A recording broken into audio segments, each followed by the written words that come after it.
Biarlah kata-kata itu tertanam dalam hati kami. Tuhan gak perlu yang lain-lain. Tuhan gak perlu yang lain. Yang Tuhan perlu adalah percaya. Percaya. Maka Tuhan akan melakukan mujizat. Ajar kami menjadi anak-anak Tuhan yang makin hari makin menyenangkan Engkau. Bukan menyenangkan diri kami, tapi menyenangkan Engkau. Makin melihat mujizat-mujizat Tuhan, makin melihat perkara-perkara ajaib terjadi dalam hidup kami ya Tuhan. Apalah artinya kami mengikut Engkau kalau kami tidak melihat mujizat-mujizat yang Engkau lakukan ya Tuhan. Tapi kami melihat, mau percaya Engkau, kami mau mengikut Engkau karena kami percaya ada mujizat, ada kuasa yang luar biasa dalam diri Engkau ya Tuhan. Dan ajar kami untuk kami menikmati perkara-perkara ajaib dari Tuhan. Ajar kami menjadi orang Kristen yang menikmati hal-hal yang luar biasa, spektakuler dari Tuhan, sehingga dari mulut kami akan berkata, benar, Engkau Allah yang luar biasa. Amin. Haleluya. Berfirmanlah sebab kami mendengar. Berfirmanlah sebab kami mendengar. Kami patahkan setiap panah-panah iblis yang mencoba mencuri firman. Kami percaya kuasa-Mu. Bapa kami yang ada di dalam surga, dikuduskanlah nama-Mu, datanglah kerajaan, jadilah kehendak-Mu di tempat ini seperti di surga. Berikanlah kami pada hari ini makanan kami yang secukupnya, makanan jasmani, makanan rohani, dan ampunilah segala kesalahan kami, seperti kami mengampuni orang-orang yang bersalah kepada kami. Janganlah bawa kami ke dalam pencobaan, tetapi lepaskan kami dari yang jahat. Karena Engkau-lah yang mempunyai kerajaan, kuasa, dan kemuliaan hari ini dan sampai selama-lamanya. Dalam nama Tuhan Yesus, mari yang percaya katakan amin. Haleluya. Tuhan. Yang percaya katakan Tuhan. Lagu ini bilang apa? Asal percaya, ikut Tuhan gampang, enggak perlu neko-neko. Percaya, bilang kiri kanan, percaya. Hari ini saudara nggak punya duit, hari ini saudara nggak punya duit nih misalkan. Percaya Tuhan cukupi, jangan mikir yang aneh-aneh. Percaya.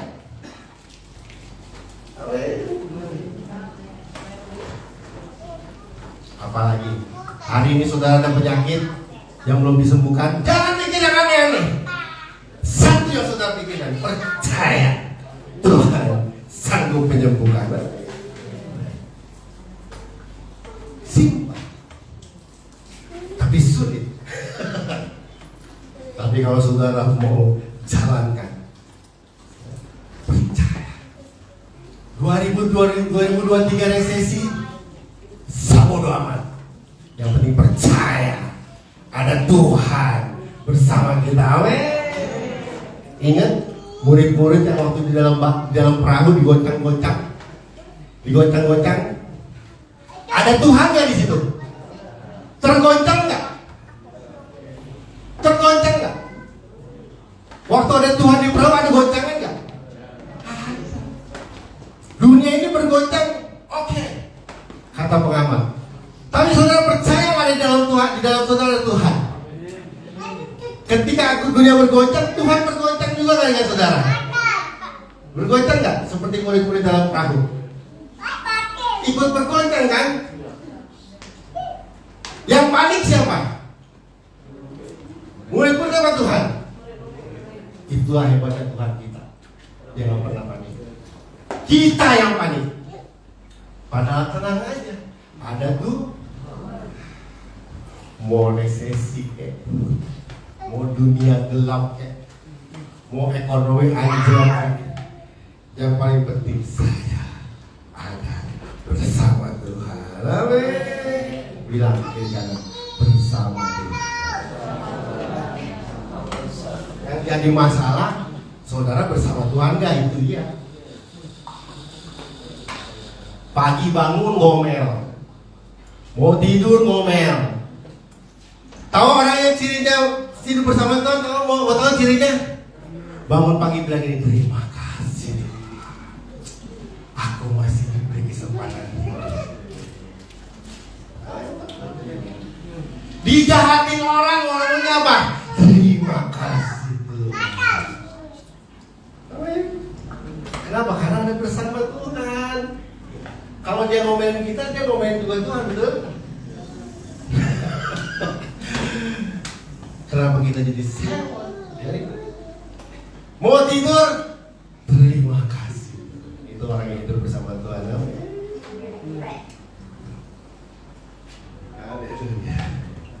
Kalau saudara yakin ada Tuhan bersama saudara, saudara akan menikmati mukjizat demi mukjizat, kemuliaan demi kemuliaan Tuhan. Amin.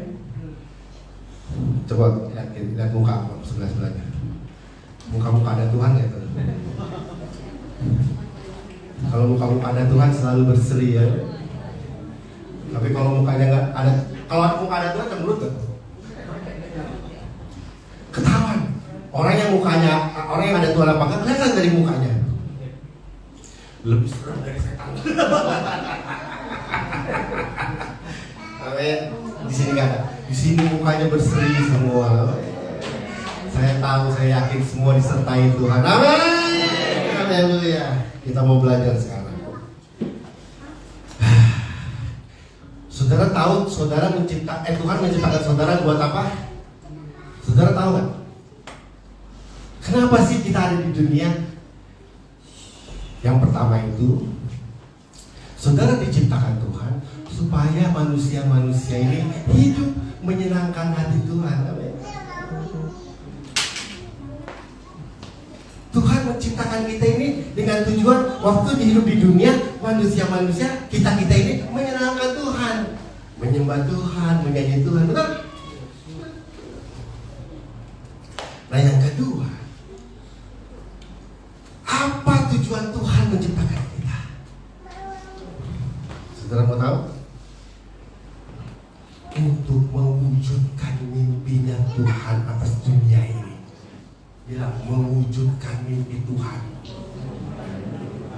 atas dunia ini. Tuhan tuh punya mimpi atas dunia ini. Oke? Matius 8 ayat 28, Matius 28 ayat 19. Apa mimpinya Tuhan?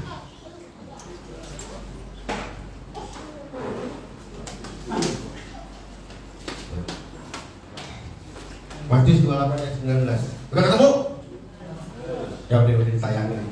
Kalau saya sih nggak usah ditayangin kalau. Karena itu apa?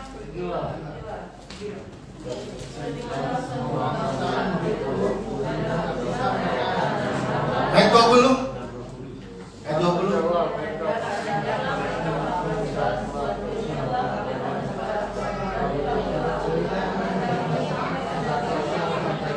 Mimpi Tuhan di atas di ayat 19, 28 ayat 19. Jadikanlah apa? 1 orang, 2 orang, 3 orang, 4 orang, 5 orang, 1 bangsa, 2 bangsa, 3 bangsa. Bangsa Indonesia aja.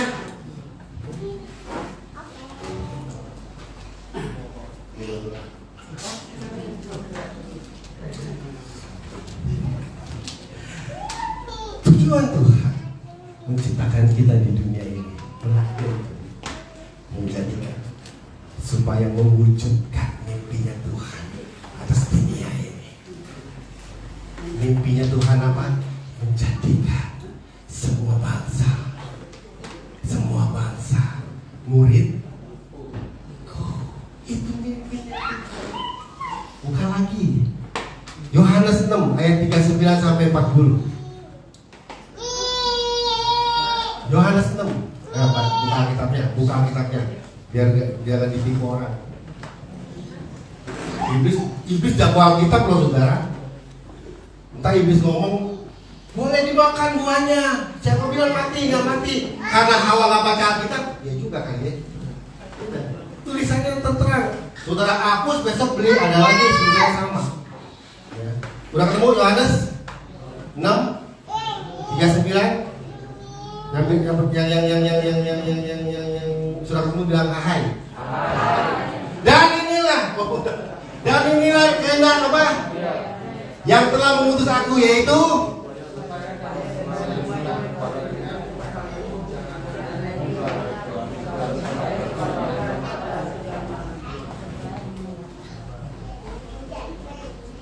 mimpi Tuhan menjadikan semua bangsa murid Tuhan. Dan mimpi Tuhan supaya jangan ada yang hilang. Kalau ada ayat lagi saya lupa, supaya jangan ada yang bina. Itu mimpi Tuhan. Kenapa saudara dipanggil? Saudara ini terpanggil, amin. Kalau mikir nih sekarang berjalan-jalan, amin. Kenapa saudara ada di gereja? Kenapa saudara lebih memilih ke gereja? Karena saudara sudah terpanggil. Bilang kiri kanan terpanggil. Saudara mengalahkan keinginan saudara. Saudara mengalahkan apa? Kebiasaan saudara, kenikmatan saudara, dan memilih ikut panggilan Tuhan apa? Datang beribadah, memuji nama Tuhan. Amin. Itu kalau bukan Tuhan, nggak akan bisa. Jadi saudara bisa memuji Tuhan, saudara bisa beribadah, saudara bisa mendengarkan firman. Itu karena Tuhan yang memilih, memanggil saudara. Jelek-jelek ini dipanggil Tuhan. Datang. Saudara nih begini datang ya, dipanggil apa? Amin. Semua. Ada rasa bangga nggak sih Tuhan panggil saudara datang ibadah? Yang lain lagi main gaple, yang lain lagi ngamun, nggak tahu apa yang dilamunin. Saudara dipanggil untuk memuji Tuhan. Oh, haleluya. Ada kebanggaan di situ, nggak di situ? Rasa bangga nggak sih? Yang lain main game nggak habis-habis. Saudara dipanggil Tuhan. Memuji siapa? Memuji siapa? Tuhan siapa? Siapa yang Tuhan kita puji? Yang mencatat namanya Tuhan.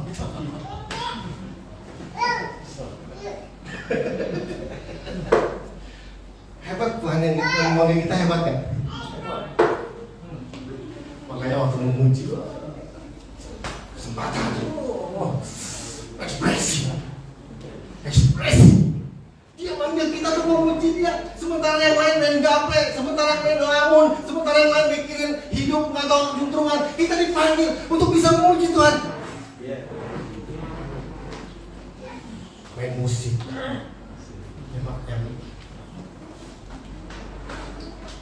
ada kebanggaan.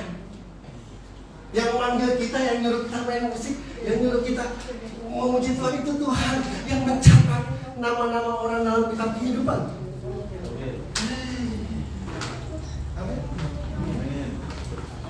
Makanya ada orang kesempatan memuji Tuhan, memuji Tuhan. Karena Tuhan panggil. Dan untuk lebih dalam lagi apa ini adalah Tuhan memanggil kita untuk mewujudkan mimpi Tuhan. Berbahagialah orang yang mengerti ini, bahwa kita hidup bukan untuk mewujudkan mimpi kita, bukan untuk mewujudkan cita-cita kita, tapi mewujudkan mimpinya Tuhan. Ketika kita mendahulukan mewujudkan mimpi Tuhan, maka Tuhan akan mewujudkan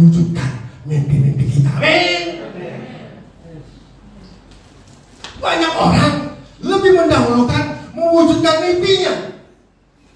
Hidup ini mewujudkan mimpinya. Salah apa betul? Boleh aja, boleh saja. Tapi saya sebagai hamba Tuhan, lewat firman Tuhan, saya katakan, saudara dilahirkan, diciptakan Tuhan dengan tujuan mewujudkan mimpi-mimpi Tuhan.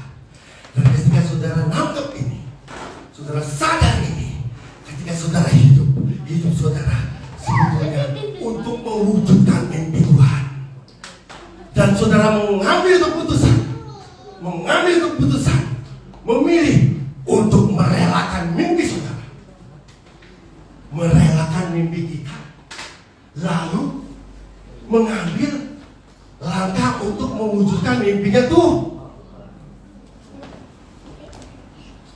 Waktu melangkah mewujudkan mimpinya Tuhan, mimpi saudara yang saudara cita-citakan itu akan Tuhan kerjakan.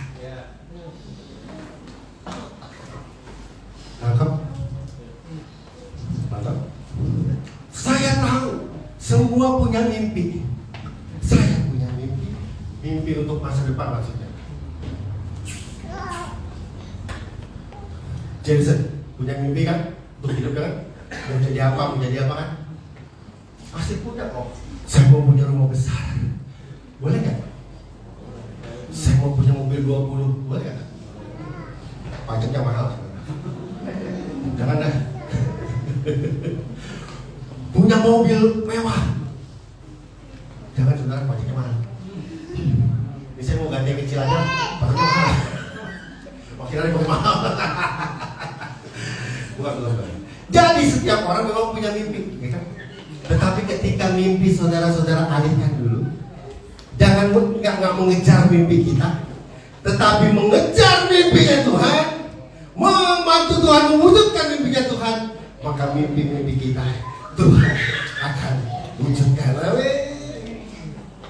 Saya mengalaminya. Makanya dari muda saya melayani Tuhan. Saya melayani Tuhan. Saya nggak pikir kalau saya jadi seperti sekarang ini. Nggak mikir. Nggak mikir saya dibawa Tuhan sampai ke sekarang ini. Yang saya mikir bagaimana saya melayani Tuhan, mewujudkan mimpi-mimpi Tuhan. Apa tadi mimpi Tuhan? Jadikan semua bangsa. Jangan sampai ada yang hilang.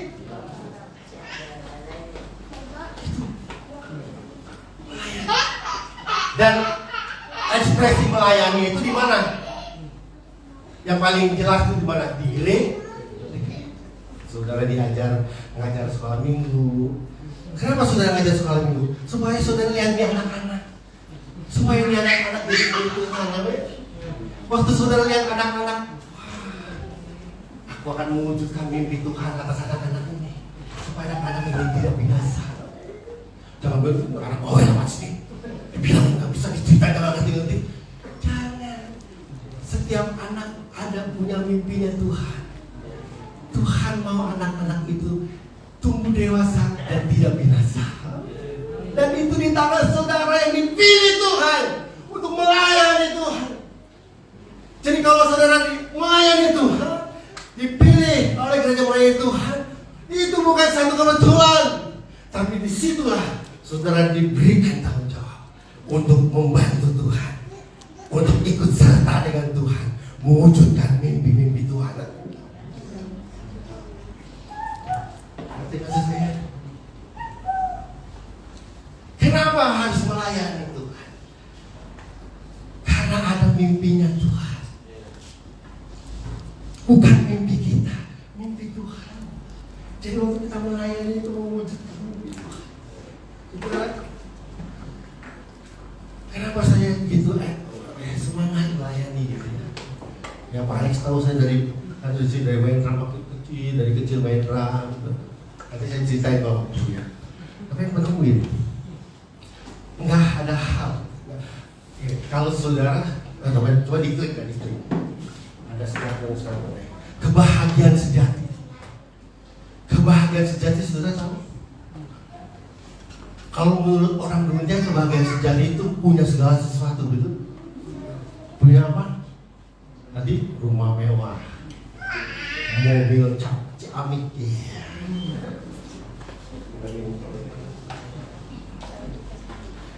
salah nggak?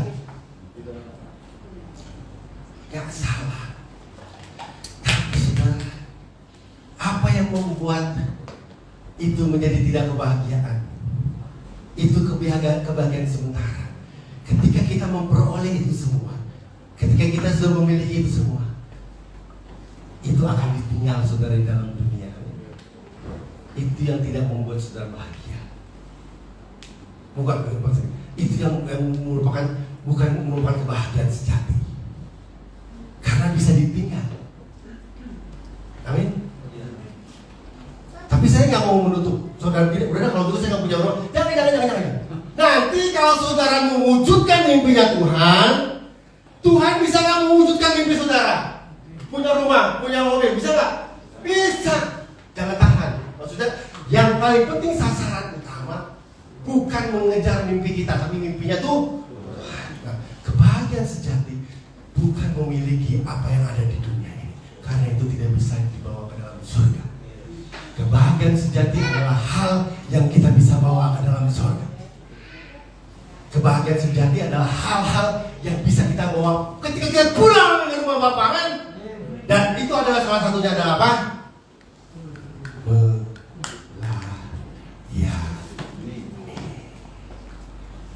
Jerih payah melayani kita tidak akan hilang sampai surga. Jerih payah saudara melayani Tuhan, jerih payah saudara mewujudkan mimpinya Tuhan tidak akan ditinggal di dalam dunia ini sebagai monumen, tapi itu akan dibawa pulang ke rumah Tuhan ketika kita dipanggil Tuhan, dan Tuhan akan berkata, "Sabaslah hambaku yang setia." Yang rumahnya banyak, yang mobilnya banyak, sabaslah hambaku yang setia, yang nyumbang lebih banyak, yang mobil yang pak, yang apa? Yang setia melayani Tuhan. Kenapa saya begitu bergairah melayani Tuhan dari kecil, dari 8 tahun sampai sekarang? Kenapa? Karena melayani Tuhan itulah bekal saya ketika saya pulang ke rumah Bapa. Dan Bapa akan berkata, "Sabaslah, sabaslah."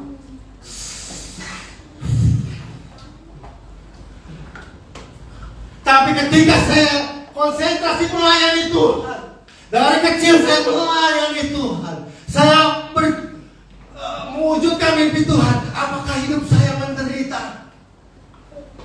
Apakah sekarang hidup saya susah? Saudara lihat, hidup saya susah.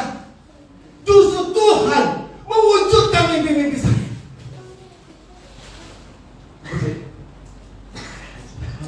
Banyak anak Tuhan terbalik. Yang dikejar mimpinya dia. Mati-matian siap malam. Gue mau menjadi orang nomor 1. Gue mau jadi orang paling kaya. Paling. Saya kasih tahu saudara.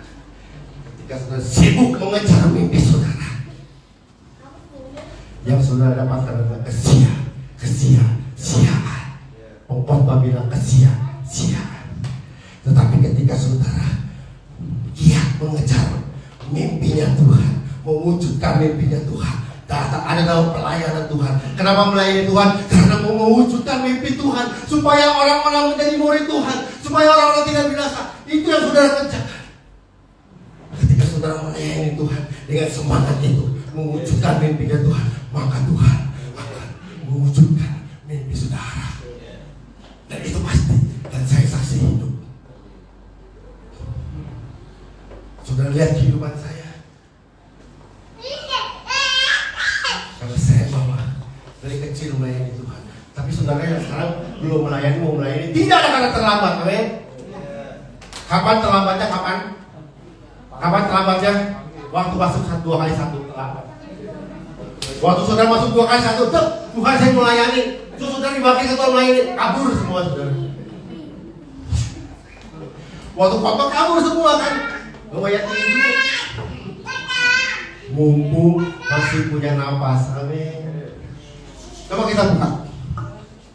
Contohnya siapa? Jadi yang pertama, kenapa kita harus melayani? Kenapa kita melayani Tuhan? Karena melayani Tuhan adalah mewujudkan mimpi-mimpinya Tuhan. Bilang, mewujudkan mimpinya Tuhan. Berbahagialah orang yang mengerti ini.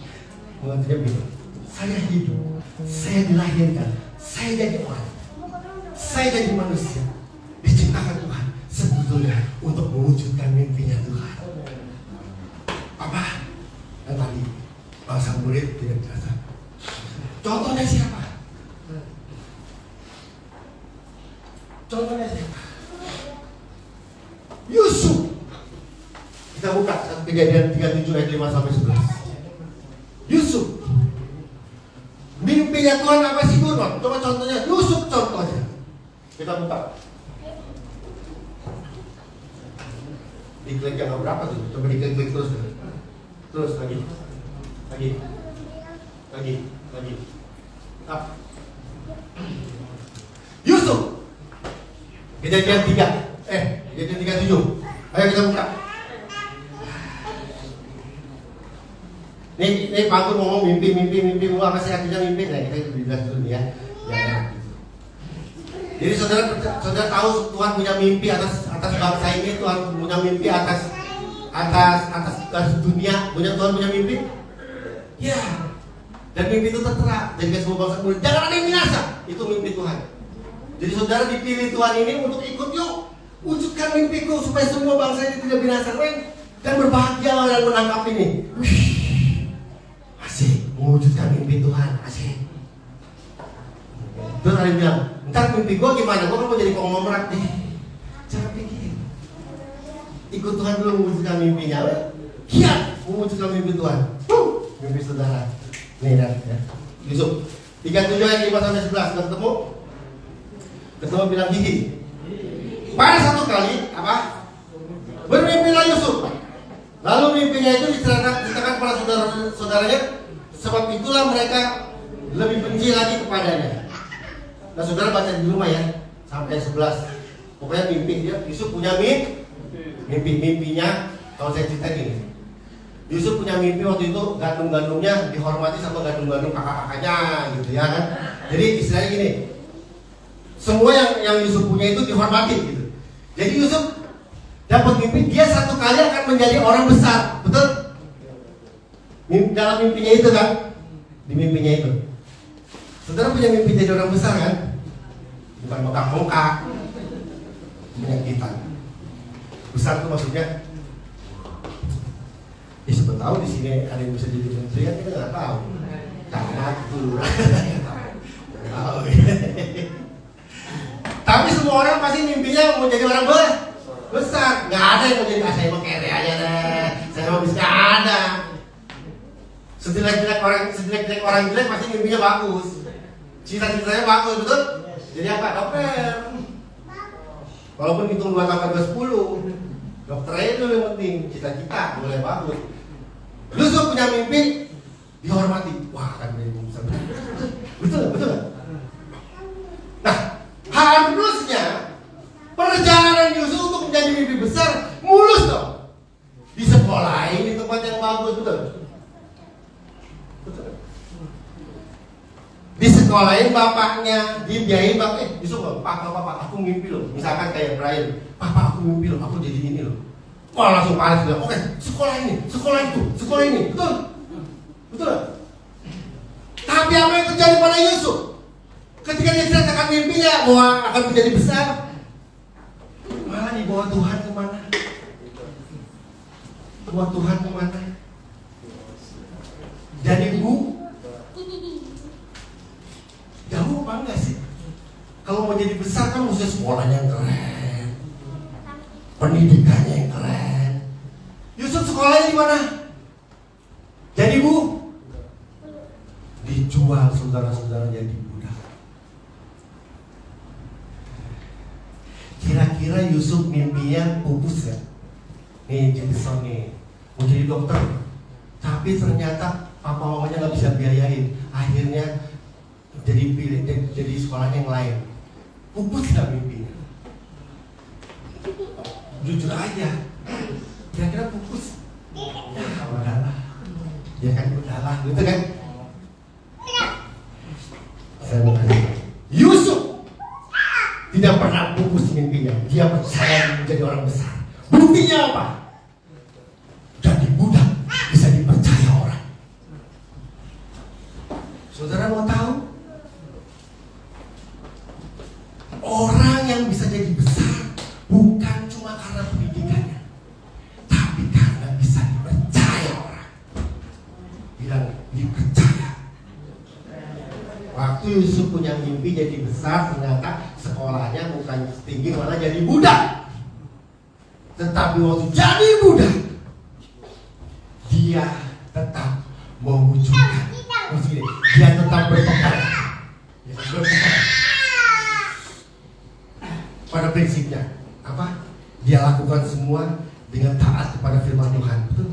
Nggak ada rasa kok kayaknya begini, kok kayaknya begitu. Buktinya apa? Yusuf dipercaya. Bukti orang dipercaya itu karena kerjanya Kenapa kerjanya bagus? Karena dia menjalankan pekerjaannya pasti sesuai firman tuh, nilai-nilai kerajaan sorga. Udah nih, udah jadi budak, sekolah lagi dia, masuk S2. Di mana? Hah? Saudara baca kisahnya ya, David masuk penjara.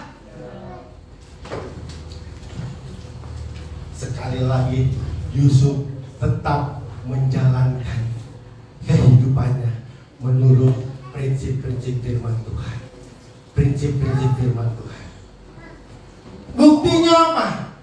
Kepala penjara percaya.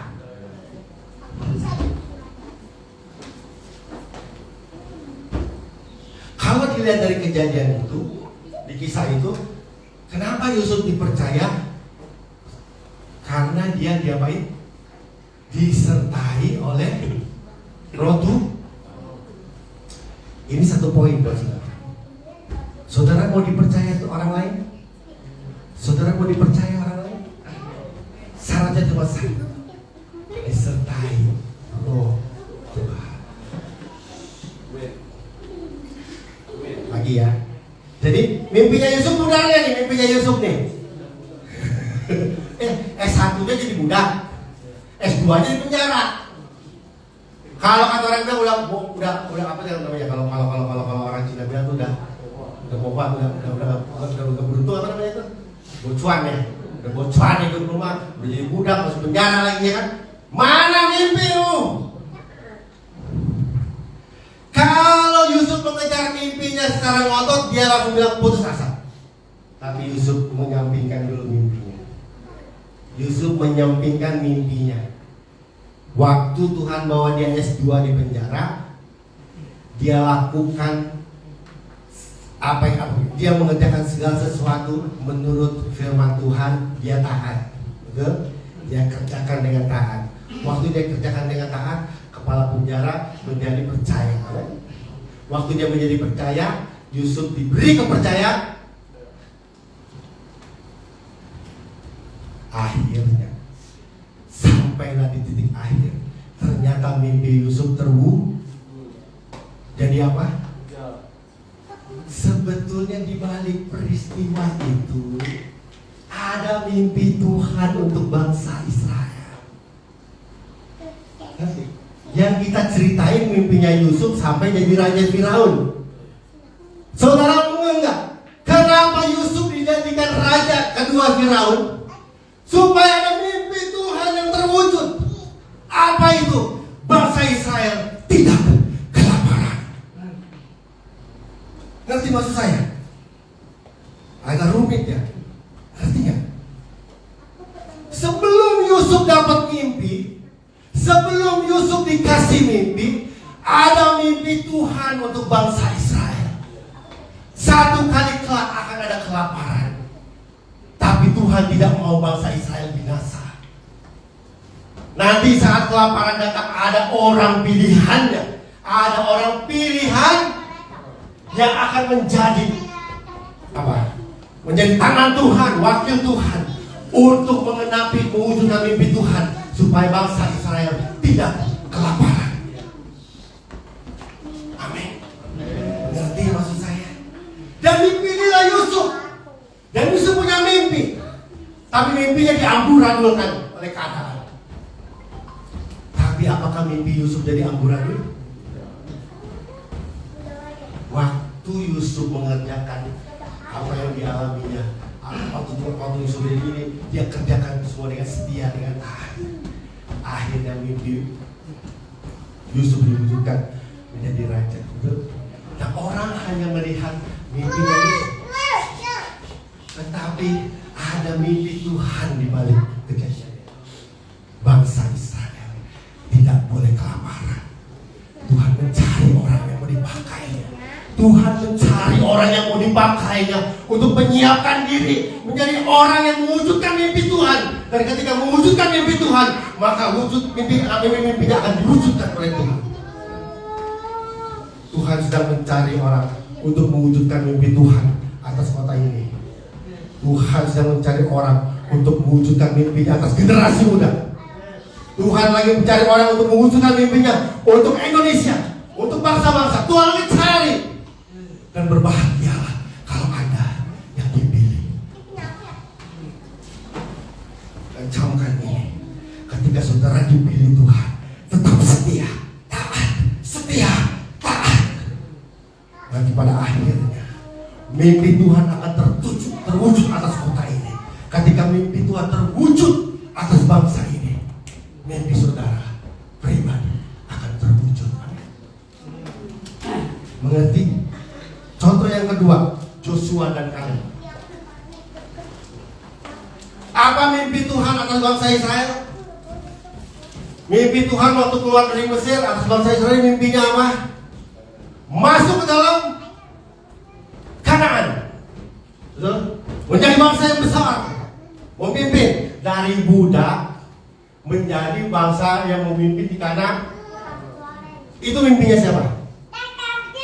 Mimpinya siapa? Tuhan.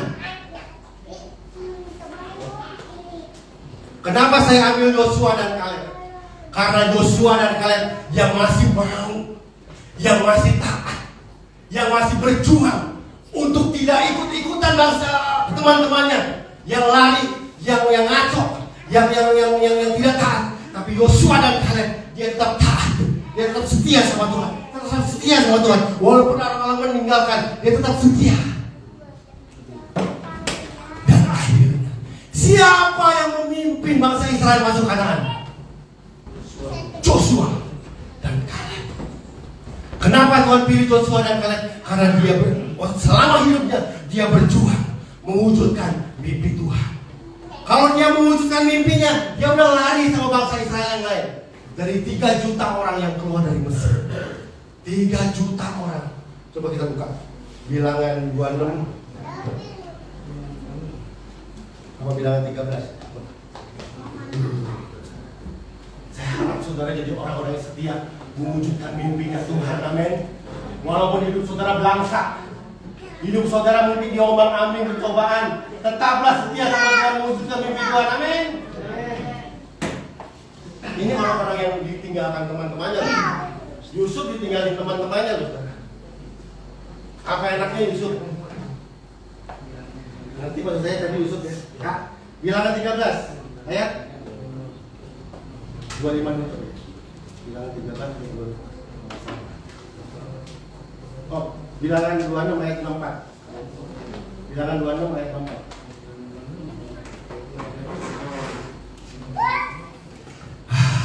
Bilangan 26 ayat 64, ketemu? Oke. Di antara mereka, di antara siapa yang keluar dari Mesir jumlahnya berapa? Yang waktu habis perbudakan terus ke Mesir berapa jutaannya? 4 juta orang. Ya 3,4 juta. Ya. Di antara mereka tidak ada terdapat seorang pun yang dicatat dosa.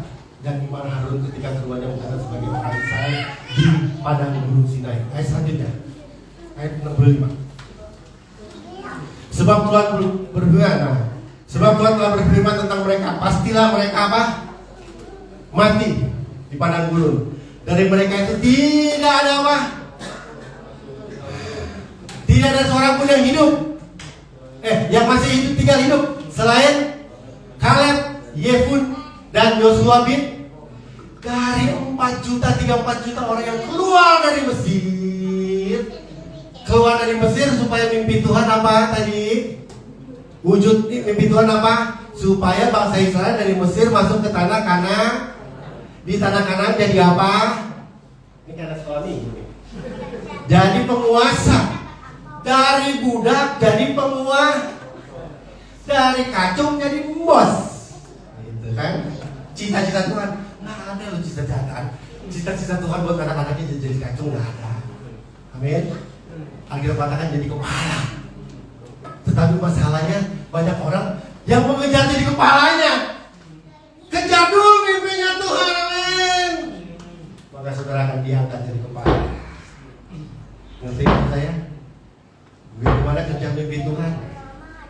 Yosua dan Kaleb, dari antara 4 juta cuma 2 yang hidup.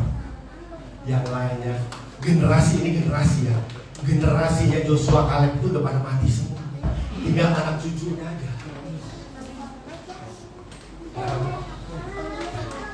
Tinggal anak cucunya aja. Jadi Yosua dan Kaleb aja yang 2 yang tinggal. Saudara, saya mau tanya sama saudara, Yusuf sama Kaleb punya mimpi nggak dalam hidupnya? Dari Mesir keluar kalau dari perbudakan pasti punya mimpi mau hidup lebih enak. Dan saudara kalau baca kisahnya bangsa Israel di padang gurun, itu hidupnya enak apa nggak enak? Pak, Bu, udah tahu bangsa Israel di padang gurun hidupnya enak apa nggak enak? Mimpi orang semuanya maunya, mimpi kita maunya semuanya makan tinggal makan, mau duit tinggal datang, rumah maunya AC, gila ditagih PLN toner, mau pakai AC nggak bayar, orang tuh kadang-kadang maunya enaknya bayar Pak. Tapi rata-rata mimpi Yusuf dan Kaleb itu waktu keluar dari Mesir punya mimpi nggak? Mau jadi lebih baik. Tapi kenyataannya di padang gurun ternyata tidak siji per siji. Bahasa Jerman siji per siji. Apa? Satu persatu pada meninggalkan. Memberontak. Karena memang di padang gurun tidak karena yang lain mengejar mimpinya masing-masing, ya kan? Musa, kenapa kamu bawa saya ke sini? Saya balik aja ke Mesir. Di Mesir enak makan daging. Mimpi Tuhan mau dibawa ke bangsa ke Kanaan. Waktu di padang gurun, di tuntunan padang gurun kok minta balik lagi ke Mesir? Aneh. Dari 4 juta, 3 juta, satu persatu protol. Kamu protol? Cuma 2 yang setia dan taat. Dia kubur mimpinya. Dia kubur mimpinya yang enak-enak. Dia kubur mimpinya mau yang enak-enak. Dia ambil mimpinya Tuhan. Yang penting bangsa ini nyampe di tanah. Biar saya menderita. Biar saya nggak menikmati yang saya mau. Biar saya nggak dapat yang saya mau. Nggak apa-apa. Yang penting mimpinya Tuhan. Yang penting saya ikut mewujudkan mimpinya Tuhan. Bawa bangsa ini ke Kanaan. Ambil sikap itu kira-kira butuh pengorbanan. Di situasi padang gurun yang menderita, Teman-temannya pada pergi karena mimpinya maunya enak dapetnya gak enak.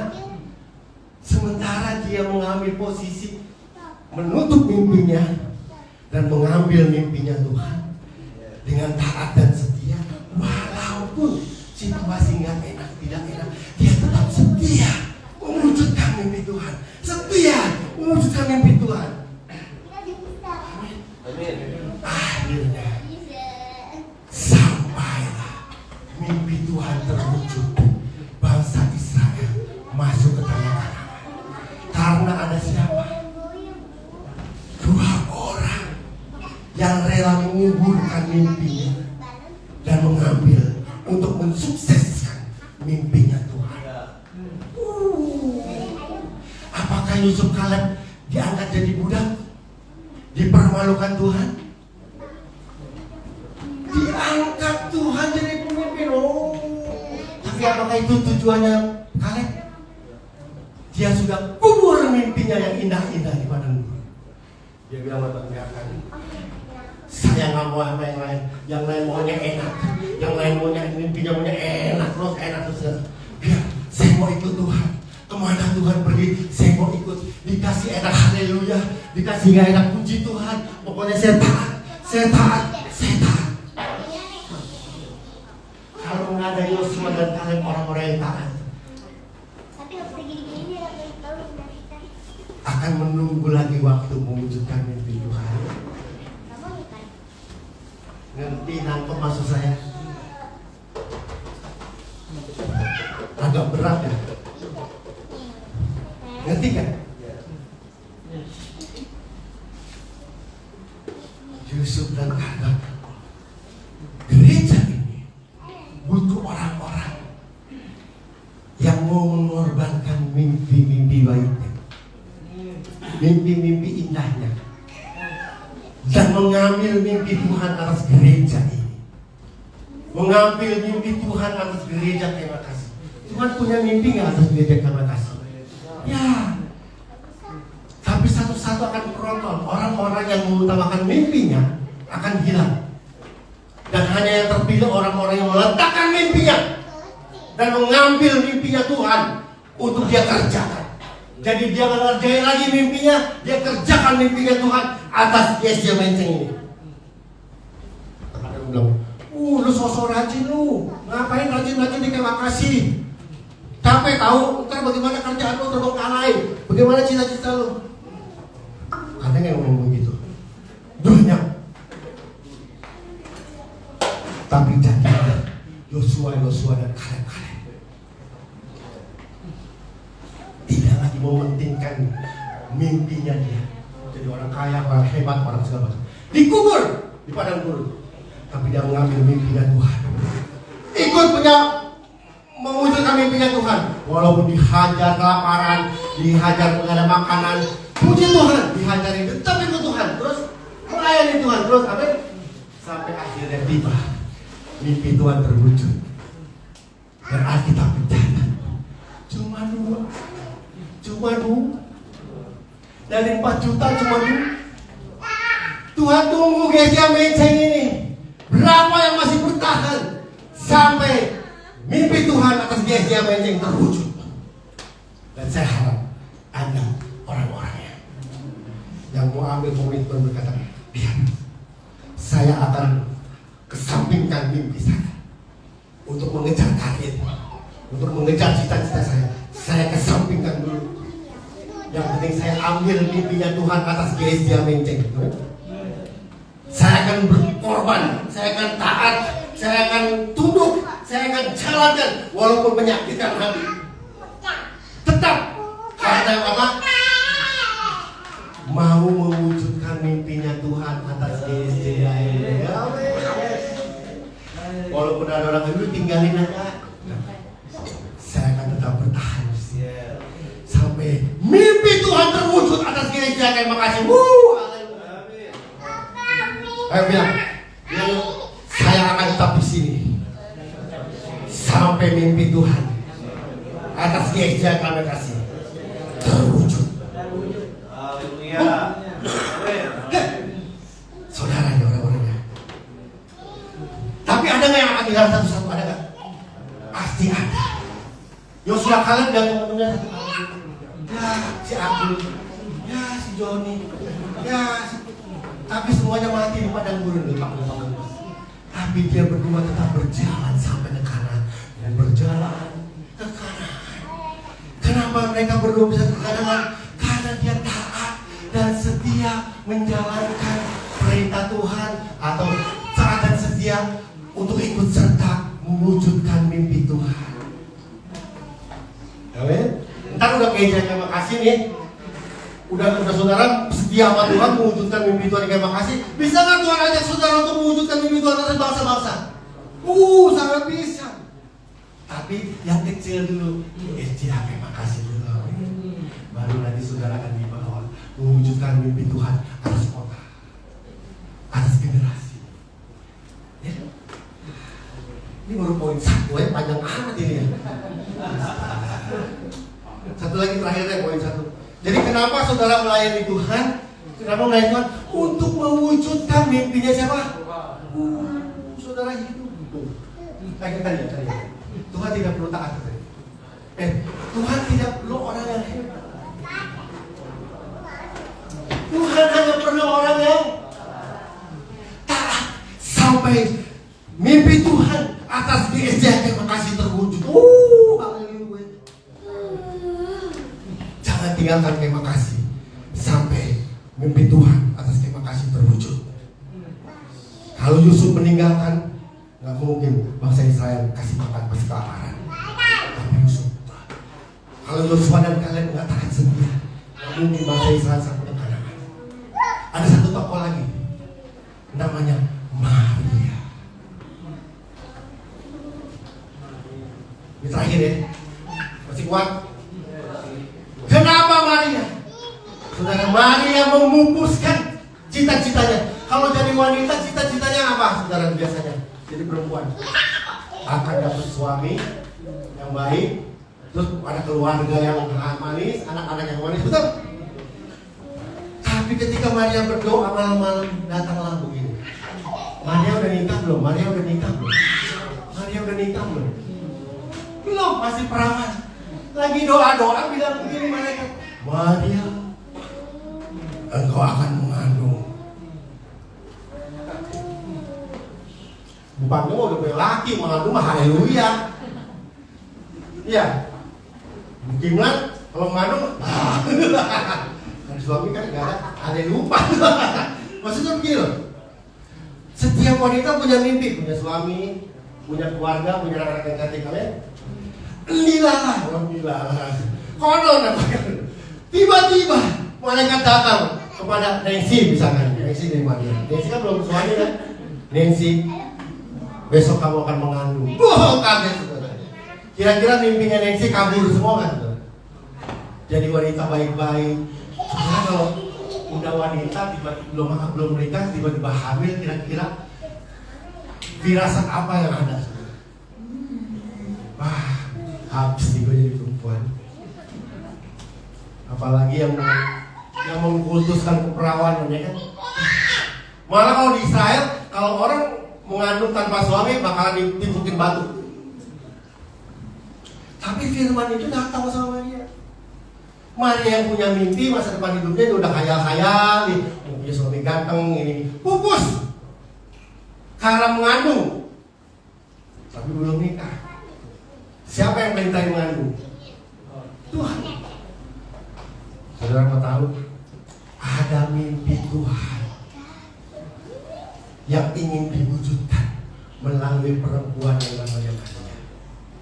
Tapi waktu Tuhan menyampaikan maksudnya, ada mimpi Tuhan yang harus diwujudkan.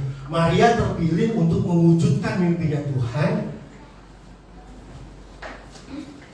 Tetapi Maria harus memupus, mematikan, mengesampingkan, menghilangkan mimpinya. Udah jangan mikirin mimpinya lagi, betul? Karena gak bakalan nyampe. Maria kabur. Nanti kalau jadi Maria bilangnya apa? Jangan Tuhan, jangan ada. Saya kan masih perawan. Maria bilang begitu. Tapi kalau dia terima habis masa depannya. perempuan tanpa suami. Ya. Sekarang saudara dengar kayak enak. Kalau sudah jadi Maria, sekarang aja kalau hamil di luar nikah nih, coba. Gue gak akan beri kamu kasih lagi, malu lah. Pasti dikasih kan gitu. Maria udah tahu konsekuensi dari menerima. Dan Maria menerima gak? Maria yang taat. Walaupun masa depannya berantakan, walaupun mimpinya berantakan, dia taat. Dia bilang, ya Tuhan, aku ini hamba. Jadilah padaku seperti apa? Yang Tuhan kehendaki apa kau kehendaki? Yang Tuhan kehendaki apa? Maria. Mimpinya Maria sebagai wanita baik-baik.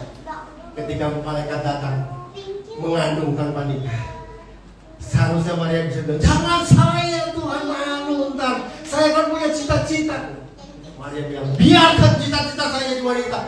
Yang terhormat, biarkan hilang. Saya ambil keputusan yang Tuhan mau. Walaupun saya harus menanggung. Menanggung gak dia? Menanggung malu gak? Menanggung derita gak? Dia jalani dengan apa? Taat dan setia. Sampai akhirnya mimpimu Tuhan terwujud. Lahirlah sang. Andai kata gak ada Maria, Maria menolak, mimpi Tuhan terwujud atau tidak? Saya kasih tahu hari ini, jangan tolak ketika Tuhan panggil saudara untuk mewujudkan mimpinya. Jangan. Sekalipun kalian mengorbankan mimpi saudara, sekalian meskipun saudara mengorbankan masa depan saudara, jangan tolak. Kerjakan dengan taat dan setia, karena Tuhan akan mewujudkan mimpinya melalui hidup saudara. Waktu saudara taat dan setia mewujudkan mimpi Tuhan, maka Tuhan akan mengangkat saudara dan mewujudkan mimpi-mimpi saudara. Mengerti maksud saya? Setialah melayani Tuhan, mewujudkan mimpi-mimpi Tuhan. Walaupun itu menyita mimpi-mimpi saudara, mengikis mimpi-mimpi saudara. Jangan pikir mimpi saudara, pikirkan mimpi Tuhan. Atas gestur terima kasih. Ketika saudara taat mewujudkan mimpi Tuhan, ketika saudara bermimpi lebih tinggi dan mimpi saudara akan terwujud. Amin. Terakhir. 3 jalan, coba. Ada 3 jalan ya. Udah terakhir. Pesan saudara nih. Bukan. 3 jalan. Boleh gak nih? 3 lagi. Malam boleh ya? Ngerti maksud saya saudara? Saudara terima kasih melayani Tuhan. Itu Tuhan sedang pakai saudara untuk mewujudkan mimpi-mimpi. Oh enggak, terpanjang jauh nih belakang. Ada 3 jalan. Terakhir. Gak ada. Yang pertama, kalau saudara dipilih Tuhan untuk melayani Tuhan, mewujudkan mimpi-mimpinya Tuhan, ada 3 jalan pesan saya. 1, jangan tolak setiap tugas yang diberikan. Ketika saudara tolak, akan diberikan kepada orang lain. Saya paling gak mau kalau paling bilang Gun, oke. Ketika saya bilang enggak om, dia akan dipakai Tuhan untuk memilih orang lain untuk bertugas itu, dan hilanglah kesempatan saudara. Jadi kalau diberi tugas, jangan bilang tidak mau, karena itu akan diberikan kepada orang lain. Saya ingat betul ketika pertama kali saya khotbah, saya bilang saya biasa main keyboard, belum pernah khotbah.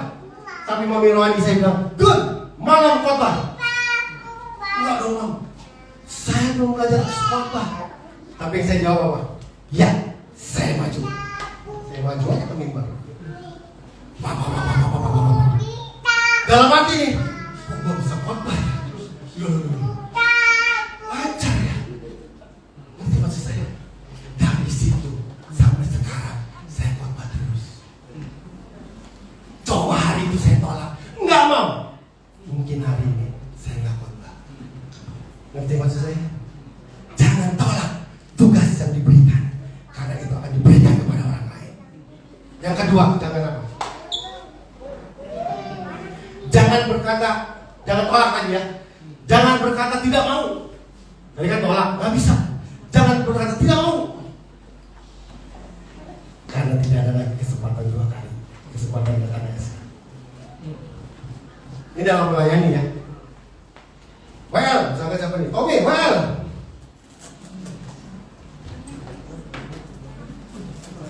Nggak ada kesempatan lagi.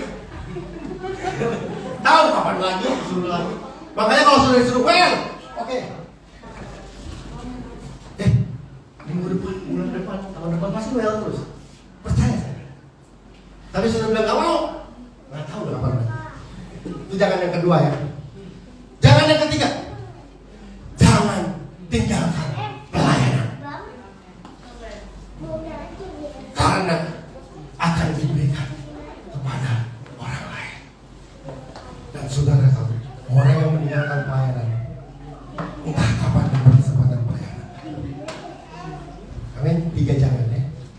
Jadi kalau saudara dipilih Tuhan melayani, artinya saudara sedang dipilih Tuhan untuk apa? Mewujudkan apa?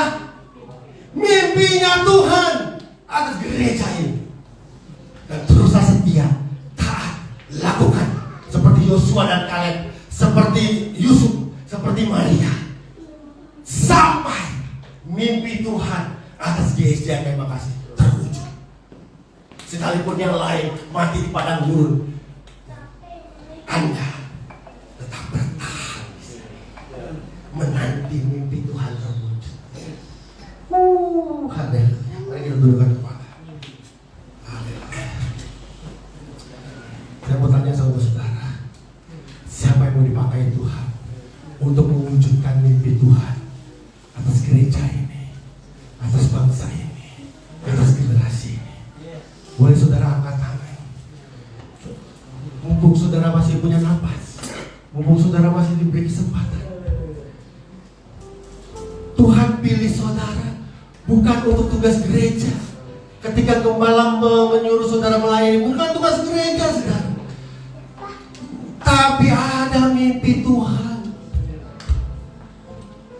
Dan ketika saudara dipilih untuk melayani di gereja ini, itu saudara dipakai Tuhan untuk mewujudkan mimpinya Tuhan atas gereja ini. Dan kalau saudara mau berkata, Tuhan, saya mau menjadi seperti Joshua dan Kaleb, saya mau jadi seperti Maria, saya mau menjadi seperti Yusuf, dipakai Tuhan, sekalipun babak belur, tapi saya akan tetap setia, bertahan, tetap setia sampai mimpi Tuhan atas GSJ akan makasih terwujud. Dan melihat banyak jiwa-jiwa hilang. Kalau saudara orangnya, saudara boleh angkat tangan saudara. Saya mau juga. Saya mau juga. Saya mau mewujudkan mimpi-Mu atas gereja ini, Tuhan. Saya mau mewujudkan mimpi-Mu atas gereja ini. Karena kami tahu Engkau punya mimpi atas gereja ini. Engkau punya mimpi yang akan terjadi atas gereja. Dan saudara orang-orang, Bapak ini kami, buat tangan-tangan yang sudah diangkat menjadi orang-orang pilihan Tuhan atas gereja ini, akan terus bertahan sekalipun badai cobaan, perselisihan, pertengkaran, tetap akan bertahan seperti Yosua dan Kaleb sampai akhirnya menuntut bangsa Israel masuk ke tanah Kanaan, mewujudkan mimpi Tuhan. Saya akan bertahan di sini sampai mimpi Tuhan terwujud atas gereja ini. Banyak jiwa dimenangkan. Apa artinya harga diri saya? Apa artinya kehormatan saya? Yang penting mimpi Tuhan atas gereja ini terwujud.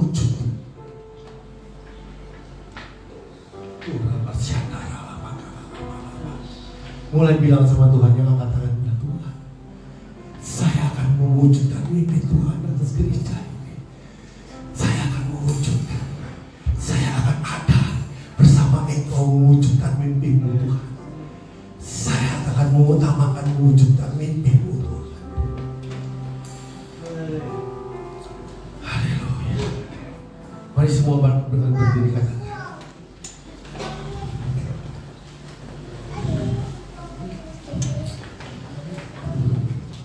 Kita katakan selama kita masih hidup, ada kesempatan kita untuk melayani Tuhan. Bapak itu. Hidup ini adalah kesempatan. Hidup ini untuk melayani Tuhan. Jangan sia-siakan waktu yang Tuhan beri. Hidup ini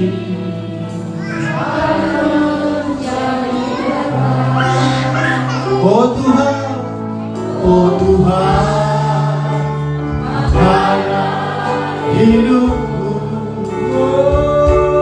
selagi aku masih kuat, bila saatnya nanti ku tak berdaya lagi.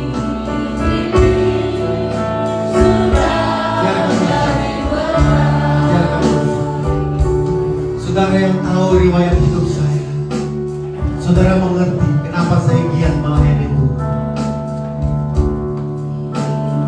Waktu saya melayani Tuhan, gak ada pikiran saya mau jadi ini, saya mau jadi Tuhan. Yang saya pikirkan adalah hanya melayani Tuhan, mewujudkan mimpi-mimpi Tuhan atas gereja lokal. Itu hanya yang dikerjakan. Dan Tuhan beri kepercayaan. Tugas 1, tugas 2, tugas 3, tugas 4 sampai sekarang.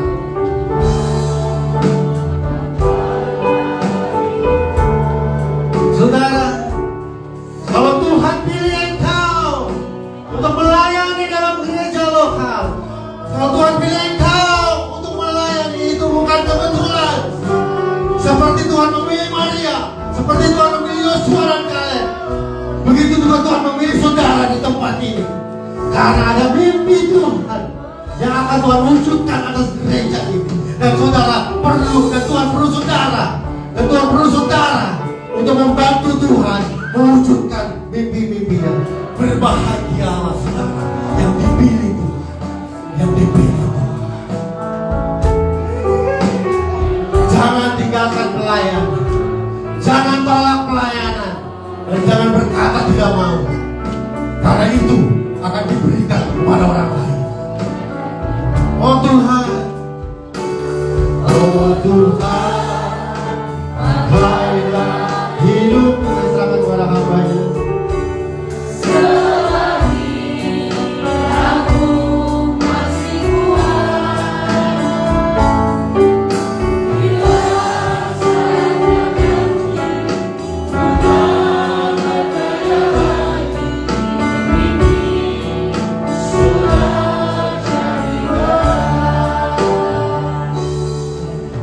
Bapak, terima kasih pesan firman-Mu pada kami siang hari ini.